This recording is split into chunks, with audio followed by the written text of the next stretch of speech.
Welcome back, everyone, to the W Sports Podcast. We are live because it is Monday at 6:30. That's how we do every single week. So we are so glad that y'all are back. We got a lot to get to today.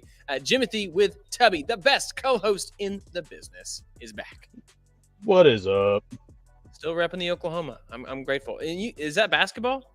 Basketball. Oh, dude, they're ranked now, aren't they? First time since Porter Moser's been the head coach. He's doing something. They have an athletic team. Yeah.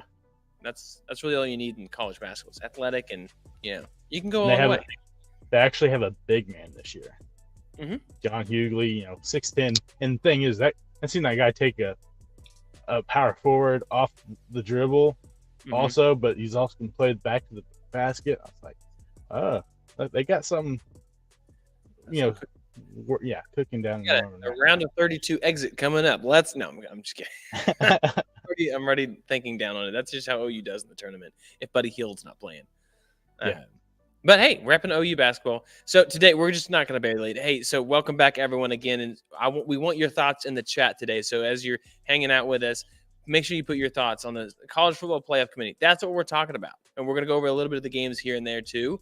But we got to know, Tabby, did they miss it? Should FSU be upset with what happened? So I've had several people ask me, since yesterday, what I thought, and this is how I put it. I said, yes. Did FSU get screwed? Yes. But did the committee get it right? Yes. Ooh, okay. So that begs the question: what is the committee's job? To put the best teams, or to put forward the best teams or best games, for the playoffs. So you want the best four teams, not to be confused with the most deserving teams, or the hottest teams right now. It is the four best teams in college football. And so you feel that they got it right with Texas, Alabama, Washington, and I almost forgot about Washington again, and of course, one seed Michigan. Mm-hmm. Yeah, Michigan allegedly cheated. They say. Yeah, but as of right now, they haven't put a judgment on that, the NCAA themselves.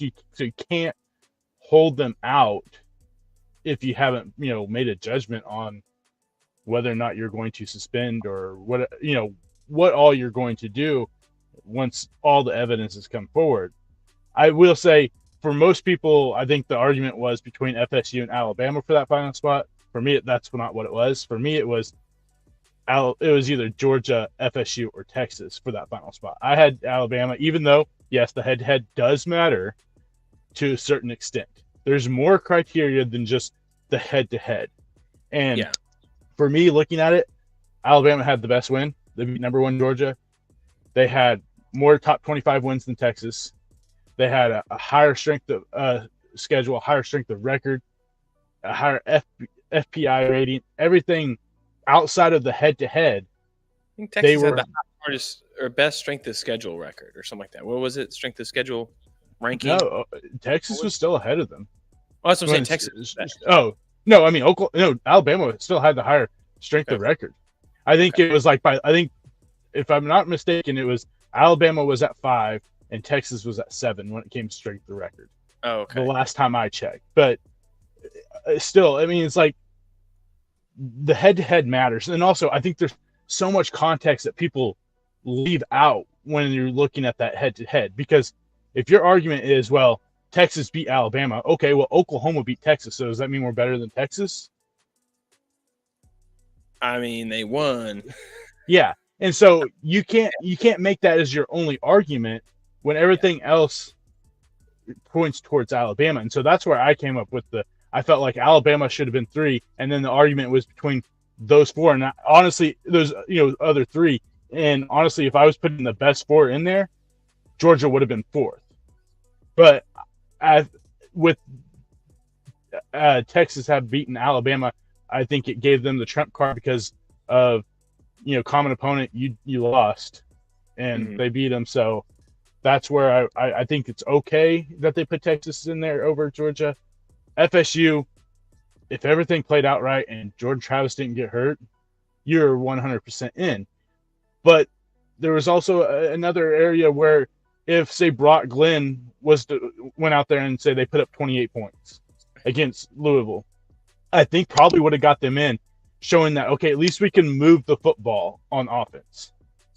Yeah, because Brock Glenn, in case people didn't know, went 8 for 21, 55 yards. That's 2.6 yards per pass completion. No, that's per attempt. Per, weird that they put that's backwards. And then the QBR of 12. Sorry, got lost in the detail. Yeah, and I understand that Rodmaker would be the starting quarterback in this game, in the playoff game, but we saw him play against Florida, and he didn't play good against Florida, who has a not so great defense. At least Louisville has a good defense that they, could be an argument for Brock Glenn, but the only other instance where we've seen a team with a backup quarterback get in was Ohio State. We got to see Cardale Jones play one game in that season. They put up 55 points against number 13 Wisconsin. Yeah. And then what did they do the rest in the playoffs? Yeah, they won. All they did was win. So I get your argument, and I feel bad for you guys because I know it's not just a one player team. There's 22 or 21 other players in that starting lineup that put their heart into everything. And I know a lot of people are like, well, if you weren't going to put them in, then why did you have them at 4, the last couple of weeks? That's what I think they should have changed. They shouldn't have done that. That was the mistake. I think their thinking was, okay, we'll put them there for right now. We'll give them the benefit of doubt. And then if they don't show up as it go, over the next couple of weeks, you knew Alabama was going to, or Georgia was going to have a big win, and Texas was going to have a big win. There was still that question of whether or not, okay, maybe we can still let them in if their offense is able to show us they can play offense. Because FSU surprisingly has a really good defense this year. And so I think that was the big deciding factor, was that they looked at that team and the offense wasn't the same. And can you really consider that one of the best 4 teams in college football without Jordan Travis? And that's where I think they came up with probably the right decision. Yeah. Well, in every other sport, I mean, college basketball would be a little different too, but in other sports, it's who's the most deserving, who has the best record, strength of schedule, tiebreakers, all those things. College football is very different, where it's not going to be based off that. It's not like, and then once you get into playoff, it's okay, well, who's the most deserving, who went out there and won the whole thing. And that's why the chaos of what's going to be next year with the 12-team playoff, it's going to change that quite a bit. And then you're going to have teams like, for example, OU, who I think, what are they ranked? 12? But they wouldn't get in if a group of 5 team got in. And so we would be, as a 12 seed, you'd be furious. But win your games, and then that's when Florida State's like, but we did. Yep. And that's their biggest argument, is that you tell us to go out there and win our games, and we do.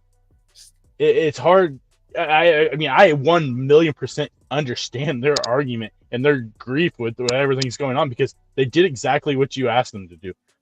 They scheduled a tough non-conference, playing LSU right off the bat. Beat them. They were 2-0 versus the SEC, who, granted, gets that final team in. So I 100% understand where you're coming from and the frustration. But at this point, I think it's hard for you to argue that you're one of the best 4 teams right now without Jordan Travis. Yeah. Because they showed it, like, head-to-head, like, against these teams based off what they're, without the transfer portal, stuff like that. It was like the top 16 teams, except for like 1, you would have been underdog to in a playoff, game, because the quarterback discrepancy was that big difference. I mean, you got a chance to see both quarterbacks play, and neither quarterback showed up. Yeah, and that's the thing, is everyone's like, well, Ohio State got in with this, but they showed up beforehand, and they did have the chances. I will say the hard part when you look at this, for the record, I just want to make sure. Tim, welcome back to the show, man. It's good to see you. He said it's going to be interesting even outside of those games that you get Florida State versus Georgia. So hopefully these 2 teams are super ticked off and they're going to come ready. No one's going to be declaring for the draft or anything like that. Like, that's what I think the hope is. I think in reality, you're still going to have guys declare because, hey, it's a big game. It matters, but it doesn't matter to them as much as it matters to the school. And so you're going to have to see a little bit of that. But I think there are some really good bowl matchups. Tubby, you predicted it for OU. They're getting Arizona. That's exactly what you thought. And that was even with Texas getting into the playoffs, sneaking in, which I thought was kind of surprising. So, Yeah. I mean, a lot of OU fans, Twitter OU fans were irate that we didn't get a New Year's Six bowl game. But there's also the argument is you lost to two not so great teams. yeah. The three teams ahead of you, yeah, you may have the better win. The three teams ahead of you all lost to great teams. Yeah, and so So real quick, can't get. We're gonna have to mention it because we don't want to completely forget about the team that's ranked number one, and I would say might be the favorite to win it all. We'll talk about that as we go in there. But Michigan played Iowa in the Big Ten championship game, hit the under, 26-0. This game was gross. Even Blake Corum didn't have an explosive game. I mean, it was just kind of weird. Just classic old school Big Ten game. That Iowa team, if they just had a halfway decent offense, you're talking about a potential playoff team with how good that defense is. I know they come ready, dude. Yeah, that defense is insane. If you know listeners out there didn't watch that game, that defense is one of the best defenses in college football, and it gets so overlooked because their offense is so bad. No one wants to watch them play. Yeah. I mean, I think they had like in yards per game, they were ranked 130th in the country, and they were dead last in points per game. Well, and yards make sense. They had less than 3,000 yards in the season, and even after this game, they may still have less than 3,000 yards after that. It's still so bad after 13 games, which is disappointing. But Michigan, J.J. McCarthy comes through. Again, really good defense, so he didn't have an explosive game. Corum had 2 more touchdowns just to keep setting the record for Michigan. He's going to continue that with possibly two more games. Big Ten game. Again, Michigan, I think they've at least proven wire to wire that we've said that they should be possibly ranked number one for a long time, and now they finally are headed into the playoffs. So here's the thing. You don't get a home field playoff advantage, so seeding really doesn't matter a whole lot. But, hey, they're number one. I mean, seeding probably matters a little bit to them because they possibly got the toughest, of the two. I would not want to play Alabama, 100%. See the team reaction? Yeah, that tells you everything you need to know. Yeah. We were hoping everyone thought they were getting FSU. Yep. And, I mean, this is not taking anything away from what Washington did this weekend against Oregon. Washington, this is the first time we've seen Washington be Washington since they played Oregon week 7. Besides the USC game, which I think everyone throws out the door because the USC's defense is just that bad. They make everyone look good. But other than that, we really hadn't seen this Washington team since week 7. And then we finally see it again. So maybe there's some hope that going into the playoffs that we'll see this explosive offense. And the defense played really good this week. I know they got both safeties back, which they said was a huge deal, with some of the big explosive plays they had been giving up over the last few weeks. So hopefully we see some really good matchups. I mean, I think Texas-Washington, that is going to be an absolute shootout. Yeah, I think it could be. To me, this game will be decided on who runs the ball more effectively. And I hate that answer because it's such a boring answer at times. But what separated Oregon and Washington in that game? The run game, yeah. Bo Nix had 6 rush attempts. Outside of that, they had 14 rush attempts and for 55 yards. So they just didn't do it a whole lot. And part of it was they were playing from behind pretty quick. And Washington came out firing on all cylinders. But even in the end, Washington had to run the ball to take the game away, and they did. And I think that's one of those things, if they can stay true to, they were a very tough team. And so of these teams, Michigan, super tough team. Like we've seen that. Washington shows that they have the toughness. I think Texas has every ability to be tough, and they have the athletes for it too. And then you look at Alabama. I'm not questioning the toughness of that team. You should get an absolute great playoff, I think, comparable to hopefully what last year's was with a better championship game. Yeah, no, I believe so. I think the biggest thing is this year, or just kind of in general with football, even the NFL, is dominant as Michigan has been for the most part. There's not one team that you were just like, man, they're so far head and shoulders above everyone, like we have seen the last 2 years with Georgia in college football, where we're like, we know Georgia's the best team and there's no question. Mhm. This year, we're like, yeah, we think Michigan should be the best, be the number one team in the country, but there's still always that, can that offense perform on the big stage where they have lacking, because their offense really isn't super explosive. They have really good run game. It's kind of that old school, we're going to pound it down your throat, kill the clock, and score 30 points and beat you because we know our defense will be able to slow you down. But can it do it in the big games against a really improved Alabama defense, so especially defensive front that has really kind of just shut run games down this year, especially in the second half of the season? Can you show up and do that? I think it's going to be a really good playoffs. And so really, if any of these teams win, I'm not going to be surprised. Whichever team wins, I won't be surprised, because I feel like it is that close of a margin between every single one of them that either any team can get hot at the right time and there's take one it home. I would be surprised. Texas, I hope not. Yeah, I that is the one team I would be surprised. Okay, I'd be surprised. Just because I think it is going to be tough, and it's Texas. So we'll see. If they can't close out games, they've been able to the last 2 weeks against two teams, but we've also seen them struggle extremely bad in the red zone, and that can come back to bite you in the butt in big games, and that's going to be the biggest issue. If they can't score in the red zone like they haven't been able to all season, they probably won't beat Washington, because Washington, if you haven't watched the 2 Oregon games, shut Oregon down 4 times on the 2-3 yard line, and that was pretty much a deciding factor in both games. Yeah. Speaking of which, Bo Nix, can he come back again? He's done, right? He's been playing. He's done. Okay, That's what I thought. All right, well, let's talk real quick about the Alabama-Georgia game. 27-24. Carson Beck was out there. Oh my gosh, I totally forgot. No, we'll get to that here. I'm getting too far ahead of me. It was transfer portal thing. We're gonna get there. I got really antsy about it. Carson Beck had an okay game. Couldn't really find the ends in a whole lot. They ran the ball a lot, and then you look at Alabama. Jalen Milroe, 2 more touchdowns in the air. No rushing touchdowns, which I thought was surprising. I think that was the game plan, definitely, for Georgia. Yeah. Kept him out, but what did you see in this game? Was this? I think both of us picked Georgia, but we were thinking Alabama.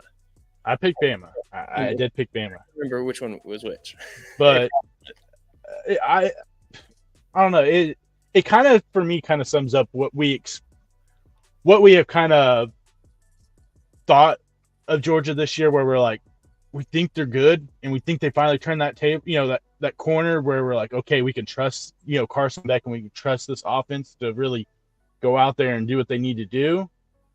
And it was kind of like, nope, we thought too far ahead. We gave him too much benefit. And I think part of it is too, Ladd McConkey was banged up in that game, limping off the field. You could tell Brock Bowers wasn't super healthy either. So you take your 2 most explosive offensive players out of the equation, where they're not really being able to play up to their ability, definitely hurts. But the one thing we've been talking about all year about Georgia, what they normally have, is a super stout run game, and a running back that you can just hitch your wagon to and go, okay, take us to the promised land. That was not the case this year, and that you could tell throughout the season they were missing that Nick Chubb or Todd Gurley, Sony Michel, someone that they could just go, okay, you're our workhorse, go get us this win. Fourth quarter, win the game for us in the fourth quarter. 100%. Yeah. It's a tough blow. So Alabama, I think this may be the biggest jump we've ever seen to get into the college football playoff. It is 8-4, and Texas obviously same distance, 7-3, mm-hmm. But I think the 8 is still super impressive. All that while Oregon lost, so that was in between them. All right, it makes sense. They weren't even in it, but Ohio State gets jumped. Yeah. Right? Like, wow. So this to me shows that even going into next year for the committee, it'll look different because there'll be more spots. So Tim, you put in the chat 5 power conferences, and there's always, with the 14 playoffs, someone's going to be left out. And this year just happens to be the ACC. Last year, or a couple times, it's been the Pac-12. A couple times, it's been the Big 12. Never been the SEC. But you look at that, and you're like, next year it's going to be a little bit more difficult. So it's going to ask this question: would you rather next year in a 12-team playoff be a team that has 1 loss, doesn't get into the conference championship, and you just finger crosses, prayer, and you hope that you make the playoff after conference championship weekend as a wild card or whatever? Or do you want to be a one-loss going to play the conference championship and lose a second game and say, but we played for a conference champion? I think that's the weird thing where you're almost going to have like, hey, it's okay. Even though they say conference championship wins matter, I don't know that they matter more than losing it. And then Ohio State, for example, jumps in. Yeah, and you bring up a good point there, because throughout this last couple weeks, you have Georgia set at number 1. Even after Michigan beat Ohio State, the committee still had Georgia at number 1.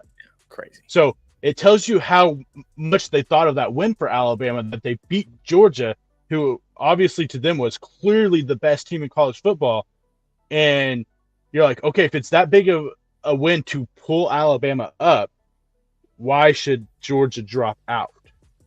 Because if you're thinking they're that good and they lose, they lost one game and by 3 points, neutral site, with a very controversial catch that led to a touchdown, how do you drop them down if you thought so highly of them when you had a team beat the number 2 team in the country, or number 3 team, whichever they were flip-flopped, or Michigan and Ohio State? You still have them ranked number 1 over that team that just beat a top 4 team. What's your argument for doing that? And so you penalize them more for losing the conference championship than you probably would if they didn't play at all, like you said. Yeah. Work's going to be cut out for them next year, and instead of a Power 5, it will be a Power 4 next year, because we figured this would happen. The writing was on the wall. The Pac-12, which will be a Pac-2 next year, will combine schedules a little bit with the Mountain West. Mm-hmm. So again, writing on the wall in this one. But the crazy thing is, like, obviously Oregon State and Washington State are not going to be able to play for the championship in the Mountain West, and those games won't count the same or something like that for those Mountain West teams. Yeah. Is there going to be a Pac-12 championship week where they play each other again? I mean, that's what I don't understand is, like, okay, we're going to play 6 games, but they won't count in the Mountain West. But we're not really we're technically in the conference, but we're not. I mean, could they possibly somehow sneak in as like the group of 5 team? I mean, that's what I don't know how this works out, because it makes no sense whatsoever, because they're obviously not a Power 5 because only 2 teams. They can't play for a conference championship game because there's only 2 teams. Mm-hmm. So how do you classify them? Are they just technically considered independent? I don't know. It makes no sense. I think that's what they should be, is independent until otherwise combine forces with the Mountain West in the future. Because right now there's nothing else. I mean, consider them like a Notre Dame. I think that's totally fair. Yeah, what's the point in having the Pac-12 crest when it's not Pac-12 anymore? No. It's not even a conference. No. I mean, do they still have a commissioner? I think because I don't know. If you do, you're just wasting hundreds of thousands of dollars for nothing. Yeah, he should be fired if they do, because it's completely falling apart. Different conversation for different story, but I think the playoff scenario that we'll see next year, and this was in the chat too, of like, would you just shouldn't you technically have to take the top 12 ranking teams? And in theory, that would make sense, but there's going to be wild cards, and there's going to be some additional protection for the group of 5 or group of 6 conferences that are out there to protect the Tulanes, the SMUs, the Liberties, those teams, New Mexico State. Sorry, I don't want to leave them out, or anything like those teams that played for a championship or the MAC, and still want to have a chance at the playoff if they're undefeated. A UCF clause, if you will. That's why you might potentially, if they were 12 next year, be out of it. Yeah, and I mean, from what I understand, the rules right now basically are at the time the Power 5 teams, basically you won your conference and it was almost like an automatic bid. Then the other, so whether it's 5, the other 6 are wild cards, and then there's that one spot left open for the group of 5 team. Mm-hmm. So yeah, technically Oklahoma would be out, and that's where their argument, all these OU fans are arguing, oh well, we should be ahead of Missouri and Penn State and Ole Miss. Should be ahead of Penn State. Let's just agree with that. Yeah, but I'm like, right now it doesn't matter. If this was a year later, yeah, we would. I think everyone in Oklahoma would be in an uproar right now, going, "Okay, we have the best win in college football, possibly outside of maybe Alabama over Georgia, but we have the best win over the best one-loss team. A win over the best one-loss team." So, yeah, it's going to be confusing. They're going to have to figure something out because, like I said, now you take the Pac-12 completely out of the picture. So, how is this all working? They're going to have to start clarifying some rules. Hopefully, we don't get another Big 12 situation where they try to clarify the rules 15 times and we still don't understand. Yeah. Well, and the Big 12 really messed that up. The best two teams in the conference definitely were not in that game in the end. Texas absolutely rolled over OSU. OSU just looked like they were, I don't know, like maybe, I don't want to say outmatched, but it was just not a good game. I'll tell you the biggest problem is like most of those Oklahoma State fans and players throughout the week, all they were talking about was, well, we beat Oklahoma. They weren't focused on what was in front of them. Yeah. And then they completely shut down the leading rusher in college football. I know. I mean, absolutely shut him down. There too. Yeah, he said like shut down one of the best running backs in the country, and he did. And then he had a temper tantrum on the sideline a couple times. Left the game, or ran into the locker room early. Yeah, it was what we all expected. I mean, for the most part, there's still that inkling in your brain where you're like, well, Texas is going to let them stay in this game because that's what Texas has done all season, is let inferior teams stay in games with them. But they didn't. They did what they needed to do, because I think if this game was close, there's probably that conversation even more going, well, does Texas deserve to be in when they say they beat Oklahoma State 27-24? Do they really deserve to be in the Final Four? They went out there and did what they needed to do. They knew they needed to go out there and win pretty, and they did. Oh, yeah, and that's the point. This is going to segue into the next 2 seconds. But style points matter in college football more than anything else. And that's exactly what Texas did. They showed some style points where FSU showed 0 style points on offense, and that's what the people love on the committee. So looking at that, Texas, here we're talking about transfer portal season, Portalgeddon. What did you call it? Portalgeddon. Portalgeddon is official, and you can see all the names hop on the list. People you expected, people you didn't expect. One of them that I did not expect, and here's the segue. So Quinn Ewers has been noted to probably stay, like he's leaning to stay. However, that all changes if he puts together 2 more performances like this. I think at that point, people are done talking about Quinn Ewers and then staying here, and then eventually they will jump onto the get me first round top 10 pick. Yep. Right? I believe so. And that's a big deal because they're going to start worrying about Arch Manning. And I don't think they should. I think Arch Manning's different than most of these kids who the term committed should be changed to interested. Have you seen that? Yeah. 100% what it should be. He's interested in Oklahoma. He's interested in Colorado.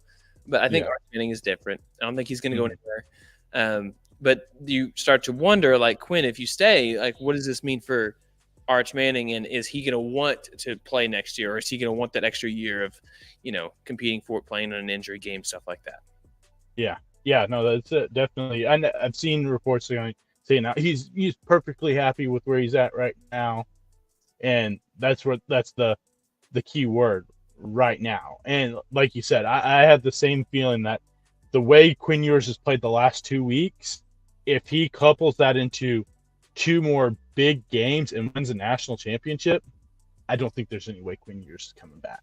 Yeah, you could. Why would you? You can't go anywhere. Yeah. You can't go up anymore. Your stock is where it is right now because last week, that's the best game I've seen Quinn Ewers play ever, and was against the Oklahoma State team. But the way Oklahoma's defense against LSU, the way he played and the way he threw that football, he threw it with confidence, and not something we have really seen a whole lot of, except maybe a few games here and there. He looked confident and went out there and threw the football, had accuracy, was able to make the long passes, short passes, intermediate passes. So, yeah, if he goes out and puts together 2 more big games, I feel like some team, you're going to get some information going, yeah, you're going to go in the first round. He's gone. Yeah. And that maybe Texas should be okay with it. Like they're in a win-win situation with quarterback. Arch Manning, Malik Murphy is a capable backup. He's not gonna. I mean, you can. I think you can design a game around him, much like you could with Jalen Milroe, and figure out a way to win. I think Jalen Milroe is a little better, probably better coaching as well around that. But my point is, they shouldn't be stressing out about what we're going to do. They should be okay. I think out of the two, I think we'll see Malik Murphy jump in the portal because I think he can go somewhere and start right now. Yeah, I think like you said, all the news coming around from Arch is that he's perfectly happy where he's at right now. He's okay with sitting, which he should be. To me, the biggest one I was kind of shocked to a certain extent was Kyle McCord. To me, it caught me off. I was going to mention too. Yeah, it caught me off guard because he had a good year, but the Ohio State fans kind of ran him out of Columbus. And Ryan, dude, he for nothing. Yeah, backbone, didn't have your boys back, nothing. Yeah, didn't commit to your quarterback before the bowl game, saying, well, that's a long ways away. You've had 13, 12 weeks to decide who's going to be your quarterback. If you thought Devin Brown had any shot of being your quarterback at some point, you think you would have made that decision sometime through the middle of the season when he was struggling in games like against Maryland or against Wisconsin, against these teams. You think you would have been like, okay, we're going to give Devin a shot and see what he can do. No, that's not what you did. You ran him, you rode him all the way through the season. Then when it comes to bowl game, you go, well, we'll see. That's a couple weeks away. 11-1, and then here we are. It's absolutely terrible. Yeah, so good for him. Go somewhere where someone's going to, appreciate you, and hopefully for you, you go out there and play good football and kind of shove it in the face like Joe Burrow did. Yeah, you know where you should go? You should go to Nebraska and do it for cheaper because as you talked about, it costs about $1-2 million to bring in a quarterback that's really good in a Power 5 conference. Go there for less and then go out and try to win that conference. I don't think he's going to, but Matt Rule and what they're doing something there that I don't know. I bet Matt Rule would have it back. Yeah, that defense is stout. They had a quarterback. They win more games, and they may be playing Michigan in that conference championship game. I'm saying we might have just had his home. That's a very interesting one. I wouldn't have thought about that one. There you go. All right, we did have this two things in the chat. One, as a diehard OSU fan, the way they played against BYU let them know that they weren't going to be ready for Texas. I think that's fair. And they should have just lost. They would have been very helpful. I mean, it would have been, so next year, it's fine. Well, actually, next year we're not even playing. Who cares? No.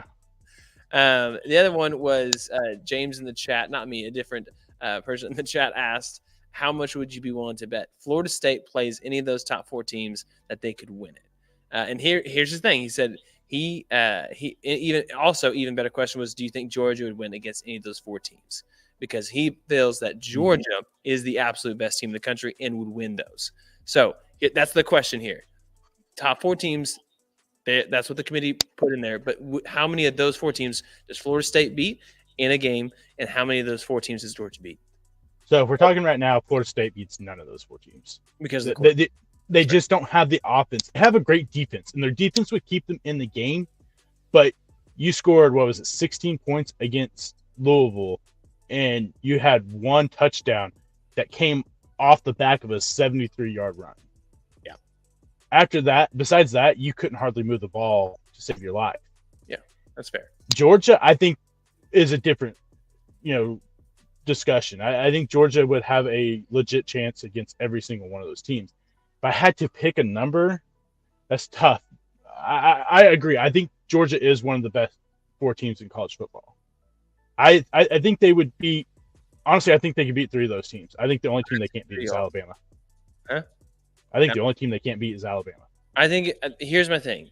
I think if they played Alabama, it would matter which one. Is it round 1 or 2? So I'm assuming it's round 1. Then no. Give me Nick Saban in a month to plan, and he just beat you once. I think he's going to do it again. Yeah. But other than that, I think every team. They could beat Michigan. I think they have the offense to do it. I think they could beat Texas. I think they would avenge that loss against Texas. I feel like they would. And then Washington, I'm like, Washington's tough, but I don't know, man. I think it would definitely be them. And I think that's a good point that was brought up in the chat too. It's just this is why style points matter. This is why you got to win when it counts, and that's why we get to have a podcast so we can talk about crazy things like this. And then Heisman Trophy, you predicted at the beginning of the year. You said Jayden Daniels was going to win. I think I said Bo Nix.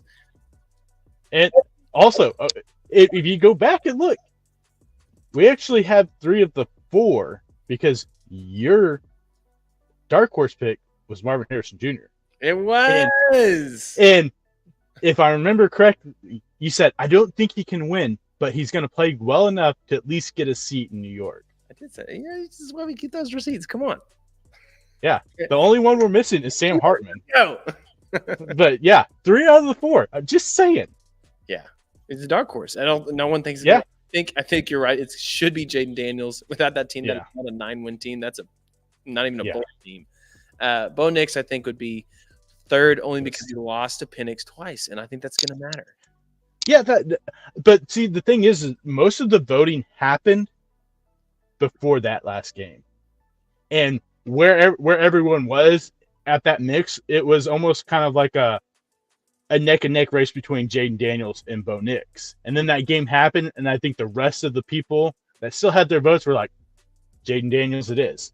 Even though Bo Nix played in a conference game and Jayden Daniels did not.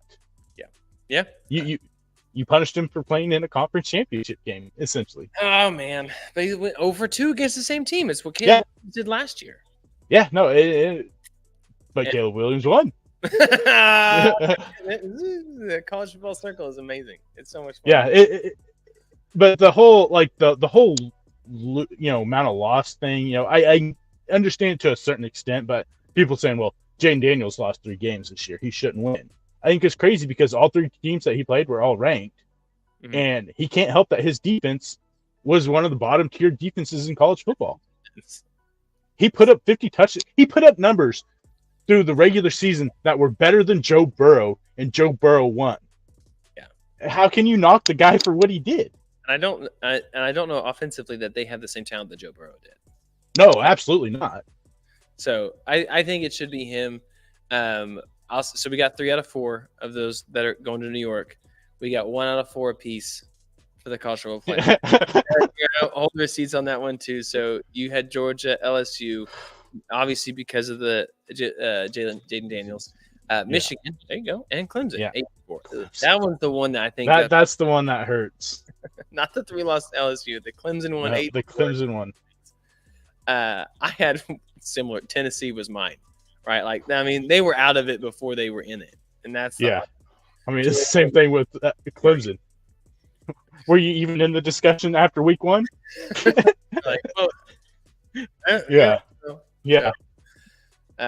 Pretty big bummer. So we'll talk more about the portal as we go on through the off season. It'll be a very active portal season, active bowl season, and so next week we'll do that. So, any final thoughts you have on the college football playoff before we do picks for this weekend's Army-Navy game?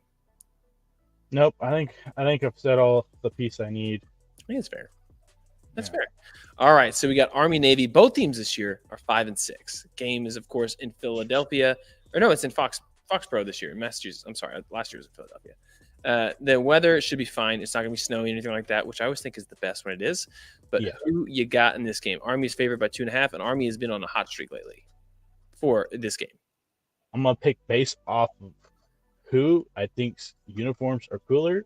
So I'm going to go with Navy this year. Why not? All right. I like it. Navy's coming off of absolute just getting smoked against SMU 59-14. Well, Army played Coastal Carolina, who's not that good this year, and they did win. Before that, they beat Holy Cross by 3. So, you know what? 2 in a row. I'm going to make it 3. Let's go Black Knights. Yeah, to me, this game's every year it's a coin flip most of the time. Yeah, because it's one of those ones where it's the record's out the door, and whoever wins is going to win. Yes, and I'm going to say this right now. You know, Tim, here he is. I mean, he's going Army, so that's 2 against 1. So it's hard to go against him. I mean, one of my best friends is a naval vet, and so is his wife. So I kind of have to. God, man, I kind of have to side with them on that. I hear you.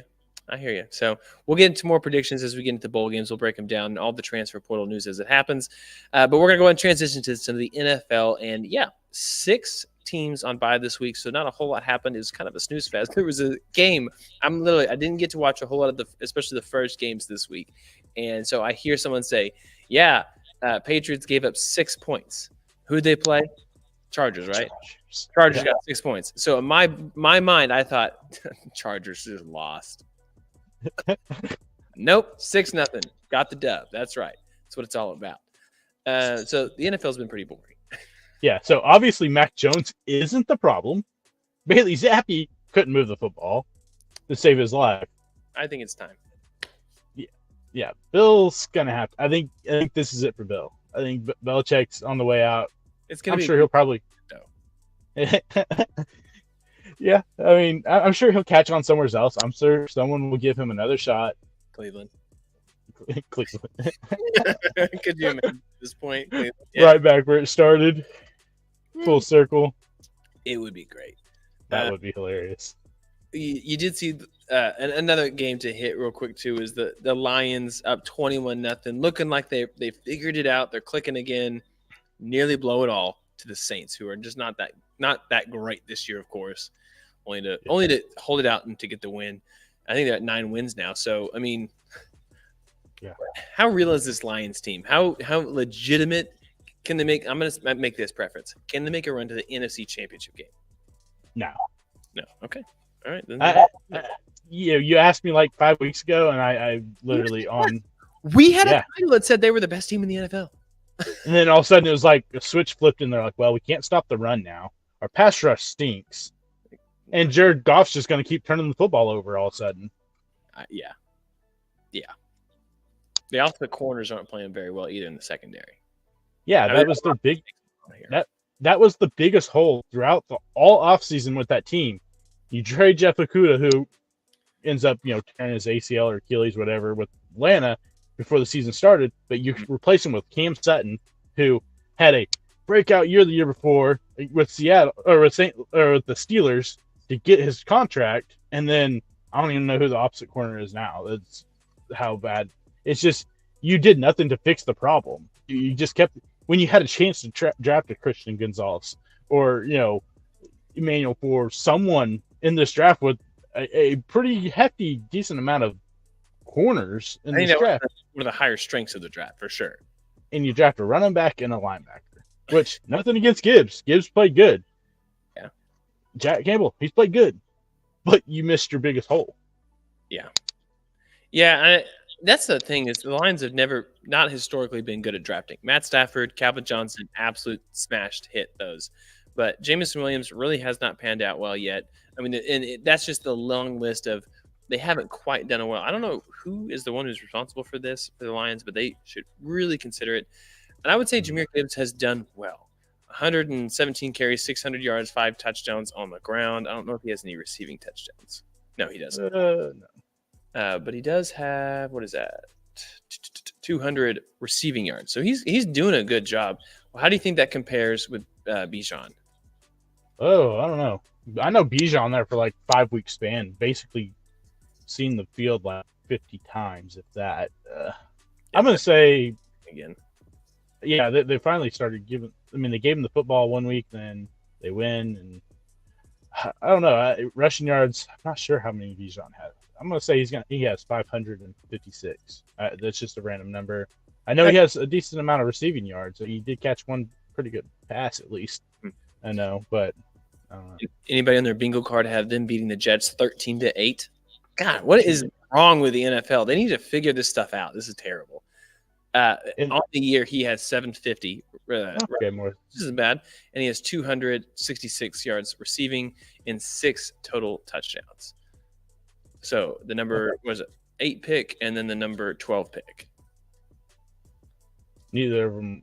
I mean, both of them may eclipse 1,000, but for me, like we've been saying, you draft the guy 8th in like 5 weeks in a row, he gets less snaps and less carries than Tyler Algier and Cordell Patterson.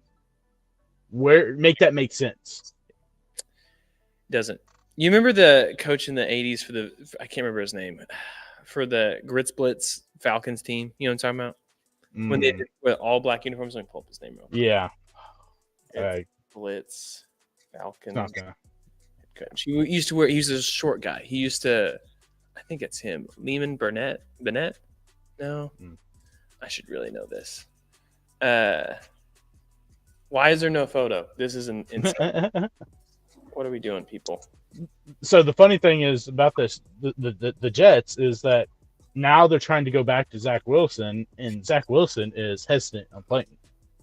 Yeah, I mean, the dude is terrible. I mean, he's got one of the worst attitudes as a quarterback since I've seen Ryan Leaf. But on that, also, you're like, I mean, my whole team and my coach threw me under the bus. Ran my name through the mud in the media. So why would I want to come back to you if you didn't want me, but now you need me? I get both sides, but yeah, you're a professional athlete, dude. Get over it. Yeah, this is literally you're getting paid millions of dollars. Once you get good, practice. Yeah, take some responsibility. 21-day window open for Aaron Rodgers. Speaking of the Jets, I mean, any chance he's actually coming? I mean, they lost this game. There's no reason to play Aaron Rodgers at this age with this injury with this team. I mean, that's a lot of check marks. Yeah, right? Yeah, no chance. No chance. What are you talking about? There's a chance they can make the playoffs, right? Yeah, I mean, technically, yes. 4-8. You're not wrong technically wise. Do they have a legit chance? No. They lost 5 games in a row. At one point, this team was 4-3, and their defense was playing pretty special. Yeah, I mean, defense still puts up a fight every once in a while, but that offense is so bad, the defense can't be great. Yeah. Well, so who's ahead of them in the division is just the Bills, Dolphins, and then they have 4 teams. The entire AFC North is in front of them. Almost the entire AFC South is in front of them, and the entire AFC West. What are we doing? You're not making it. So you don't think that there's a realistic chance he actually plays, even though he's been activated and has to be added to the roster at the end of 21 days. No chance. Okay, that's good. I feel like those 21 days are up, and they put him back on the IR. Yeah. Because what's the point? I understand right now what they're doing. They're like, oh, we'll let him practice with the team, with the players and stuff like that, instead of just practicing on the sideline. But yeah, at that point, those 21 days are up. You're probably hoping that you have more than 5 wins, and I don't know if that's a possibility. Yeah. I don't feel good about it. No. All right, well, let's move on. The Dallas Cowboys, should people be worried about them? I mean, they just absolutely dominated again. They did have a week off between Thanksgiving games, Thursday games. Technically, they still don't have a win over a team above 500. It's true.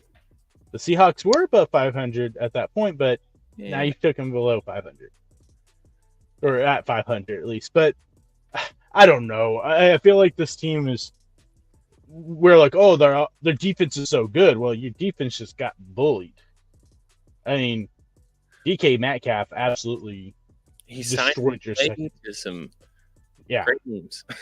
Yeah, and so I feel like there's still a lot of questions about this team, and maybe they'll get answered this weekend with, you playing the Philadelphia Eagles at home. Mm-hmm. They get the Bills, Dolphins, Lions. Yeah. So at the end of this, how many of those games do they win? So we got Eagles, Bills, Dolphins, Lions. Those are on the road. So I think they're going to lose to the Eagles. I think the Eagles are going to come out mad. Hopefully. After that drumming, I think they'll beat the Bills. Just because I'm not sold on the Bills. Yeah. Dallas creates turnovers. Makes sense. Yeah. Bills don't run the ball effectively. And Dolphins. Usually the thing. And then Dolphins, Lions, that's it after that. At Miami against Detroit. I'd say they go 2-2. So then are they a legit contender headed into the final week of the season into the playoffs? So that means they're not the number 1 seed. It means they're probably not even the number 2 seed if San Francisco keeps going. I'm going to say no. Wow. Okay. Because people are starting to crown the Dak Prescott as an MVP candidate. Have you seen that? I mean, I will give Dak his dues because even last year when he played bad teams, he still turned the football over. Well, this year the turnovers he's cut down considerably. So you got to give him his dues for what he's done this year compared to last year. And so I'm not going to take anything away from what he's done, even if they've been against some bad teams. Because like I said, last year he turned the ball over more than anyone in the NFL against bad teams. So at least you got that. So is he an MVP candidate? Yeah, I think you could throw him up there. Do I think he should be? Probably not. Do I think he should win? No. Because I think right now Brock Purdy, the way he's been playing, he's the man to catch. God, you gotta be kidding me about this. Brock Purdy as our potential. There's something. The NFL is broken. Yeah, I mean, what Brock Purdy's doing right now, he's absolutely in the front, in the driver's seat, and everyone else is sitting in the back seat. The NFL is broken. We can't talk about it anymore. If this is what it's going to be, we can't talk about it, man. He's nearly 10 yards per attempt. That is insane. Yeah. He's not turning the ball over. He's got 23 touchdowns with 2 rushing touchdowns as well, just thrown in there. His QBR is 75. I mean, it's great. It's literally the best in the league. His completion percentage is 70. We were wrong. This is the hardest. This is so stupid. Would you rather definitely wrong? Brock Purdy be an MVP or Texas win a championship? Oh, give me Brock Purdy. I can't stand Texas. All right. Throwing this out there. Brock Purdy wins the MVP this year, or Quinn Ewers wins 2 MVPs in the next 10 years. No, give me Brock Purdy.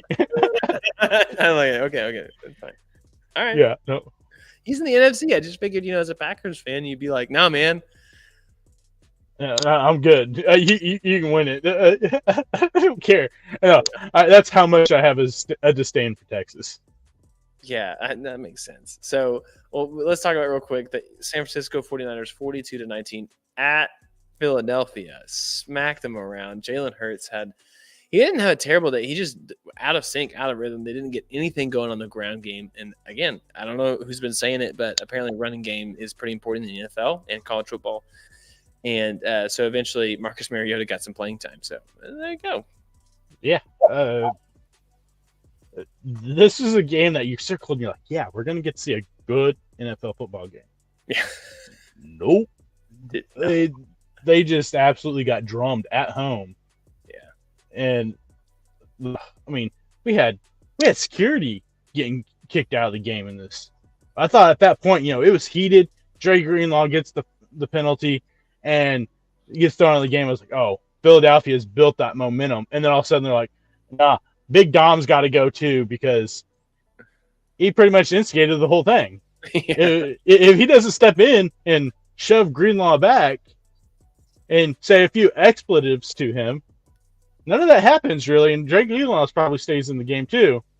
And then I think that gave San Francisco more momentum and they turn around and just, that was all she wrote. All over at that point. All over is looking at the season right now.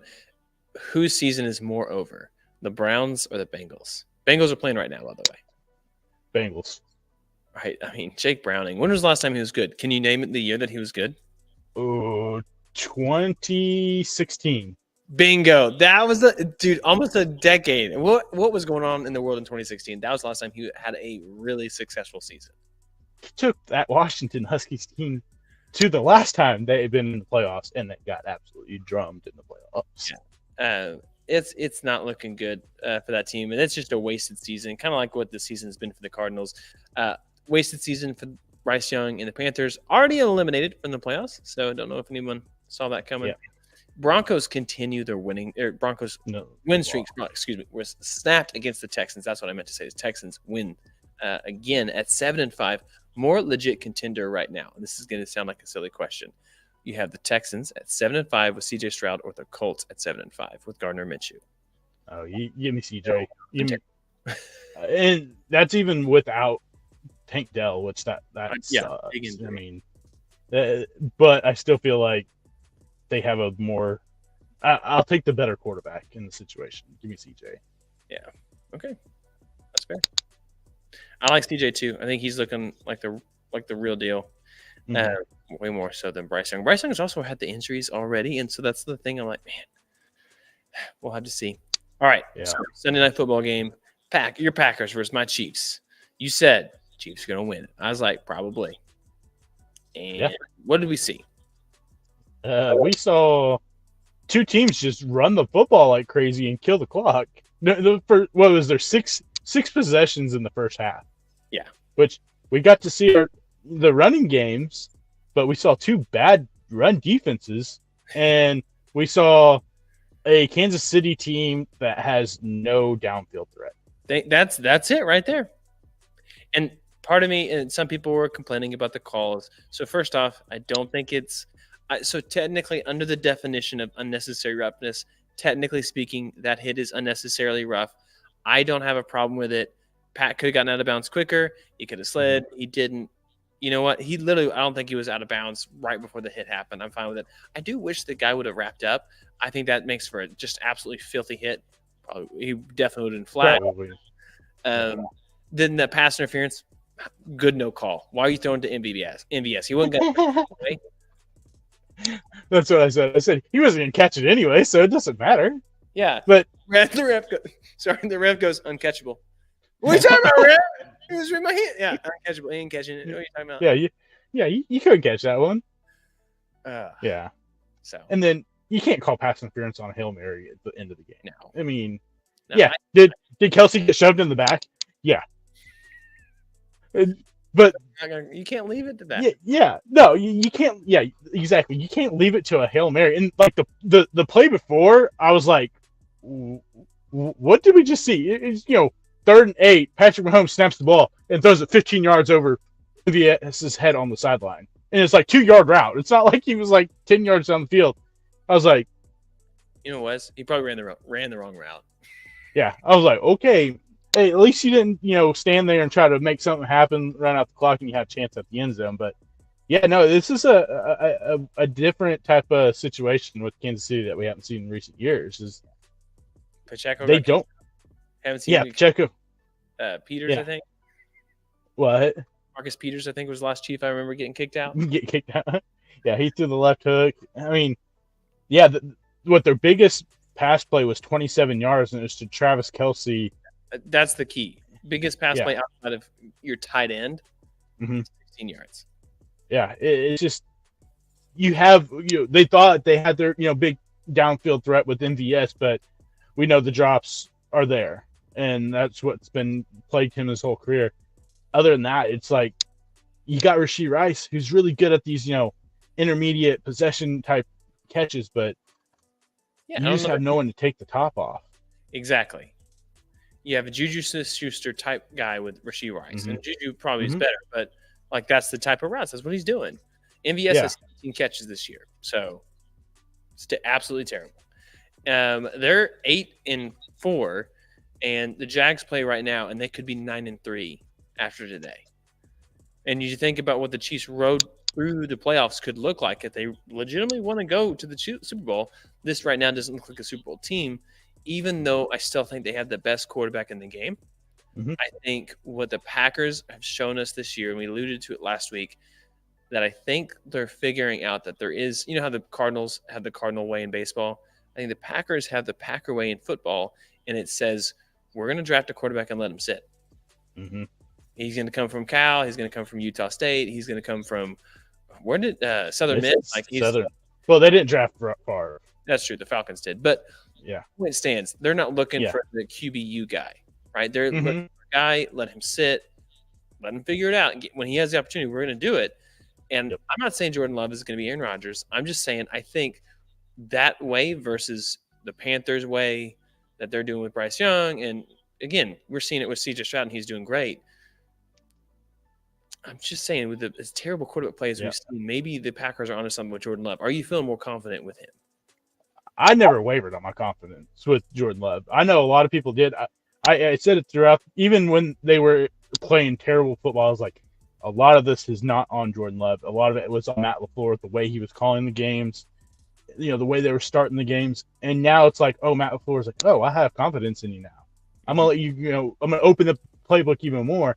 And we've seen him succeed. I mean, that pass to Christian Watson in the back of the end zone, right there lets you know that that guy has something special, arm talent wise. He's falling back, jumping off both feet, just a perfect pass right over the defender's hand. It was something when you saw it, I was like, man, that really, if you had any questions whether or not he could be a good quarterback, I think that answered with the ball placement. But yeah, the development throughout the NFL, and you sent me the video of, we've been saying this for the last couple of years. The development in the NFL has tremendously fallen off. Mm-hmm. And Tom Brady goes on a couple weeks ago and was like, man, development, coaching, they're not being able to develop people behind just in case people get hurt. And it shows. I mean, look back at the early 2000s, mid 2000s. You have Drew Bledsoe get hurt, Tom Brady come in. Drew Brees gets hurt, Philip Rivers came in. Yeah, Philip Rivers was a high draft pick. He didn't start right off the bat. I mean, Tommy Maddox gets hurt, Ben Roethlisberger comes in. Mm-hmm. Kurt Warner gets hurt, stinking up in with the Giants. Eli Manning comes in. Mm-hmm. You had Mark Bulger come in for Kurt Warner, Trent Green. I mean, you had 3 quarterbacks there. It's just different the way the game is nowadays. They just don't develop. And I think a big part of it has to be with the size of contracts, that they're not able to bring in maybe better talent players to go, okay, we can build upon you, but we're going to have to go with the Jake Browning because we just paid Joe Burrow $275 million. Yeah. And I think part of that too is a huge money thing. It goes all the way down to the high school and beyond level, because if you're going to, if you have a son, you're like, oh, he's going to play football. What positions do you want him to play? Quarterback, defensive end, left tackle. Boom. Right. Yeah. That's about it. And if he does anything else, I mean, that's good. But like, if you want to get paid the most and you want to be the best of the best, that's what you do. And so people who you make them be quarterback when maybe they should be receiver, or you make them be a left tackle when maybe they would be an absolute stud nose tackle or something crazy like that. And you just see guys, part of it's the evolution of the game. Part of it is just the way coaches schematically go about the way they do a game plan. And sometimes the reason why football is the way it is and why we love football so much is, it's the I formation, run the ball, and then it's the play action pass. And it's when was the last time you saw a team with a spread offense win the national championship in college football? When have you seen a team like that win it in the NFL? You do a little bit, but and more in the NFL than in college football. But typically it's those that are more balanced, a lot tougher. Those who don't need 5 wide receivers to do something crazy on one play to get one guy open for 4-yard out, Mm-hmm. So this is where we're at. It's in the saturated football world right now. Yeah, no, absolutely. Chiefs are the 4th seed in the AFC, by the way. Yeah, it's tough. They're missing that one piece. They were contract strapped, salary cap strapped when it came trade deadline, so they really couldn't make that big move. They were able to get Mecole Hardman, who is now on the IR. It's a terrible trade anyway. Like, what is that, Matt? We know who he is. Come on. Yeah. So, well, that is the show, everybody. I know it's a bit of a quick show. It feels like, anyway, to go through all that. But 6 teams on bye. Not a whole lot of games going on right now. Some really bad football in the NFL with some of these games.